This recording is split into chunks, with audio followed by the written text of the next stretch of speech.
எங்கள் யூனியனில் யாருமே இந்த மாதிரி தப்பு தண்டா தவறெல்லாம் பண்ண மாட்டாங்க. பட் இப்போ இந்த சொன்ன நபர் வந்து அவங்கள ஏதோ கட்டி பிடிச்சாங்க போண்டாங்கண்டாங்க. நாங்கள் ஒன்று கம்ப்ளைண்ட் பண்ணோம், இவர்கிட்ட செக்ரட்டரிகிட்ட பேசணும். செக்ரட்டரிகிட்ட பேசுனதுக்கு சரி சரின்னு சொன்னார். சரி சொன்னார்ல, அவரை இப்போ நாங்கள் வந்து இப்போ நீக்கிட்டோமே, அடிப்படை உறுப்பினர்லேருந்து நீக்கிட்டோமே. அவ்வளோதான் மிஞ்சி செய்ய முடியும் யூனியனில். அடிப்படை உறுப்பினர்லேருந்து நீக்கலாம். அப்புறம் நோட்டிஃபிகேஷன் டு எல்லாருக்கும் கொடுத்துருக்கணும். அது கொடுத்துருவோம். யார் அவரோட ஒர்க் பண்ணாதீங்க, பர்டிகுலர் நபரோட ஒர்க் பண்ணாதீங்க. அது அவருக்கு தீர்ப்பு. அவர் சொல்லிட்டார், நான் கோர்ட்டுக்கு போகிறேன்னு சொன்னார். நீங்கள் போங்க, நல்ல தீர்ப்பு வாங்கிட்டு வாங்க. அப்போ we can decide. That is different. But இப்போவே எல்லாத்துக்கும் வேணும்னு, ஏன்னா கோர்ட்டில் போடும்போது the case when it came to court, அப்போ she was our member. எங்கள் மெம்பரை உறுப்பினராக இருந்த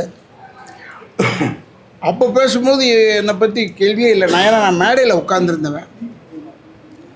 நானும் ஆகட்டும், செக்ரட்டரி ஆகட்டும், எல்லோரும் மேடையில் இருந்தாங்க.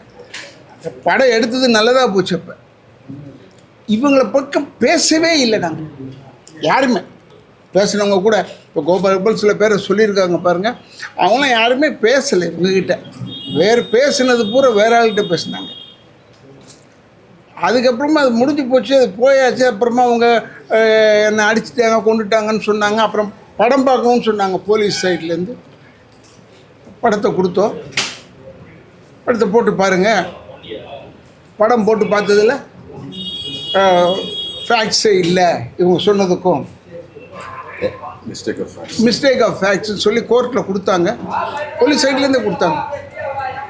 எங்களுக்கு வந்து எனக்கு பயம் ஏதோ ஒன்று இருந்ததுன்னா, நம்ம ஏதோ தப்பு பண்ணிட்டோமோன்னு தெரிஞ்சதுன்னா பயப்படலாம். பட் இதில் பயப்படுறதுக்கு ஒன்றுமே இல்லை. பொய் சொல்கிறதுக்கு வந்து வெற்றி பெற முடியாது.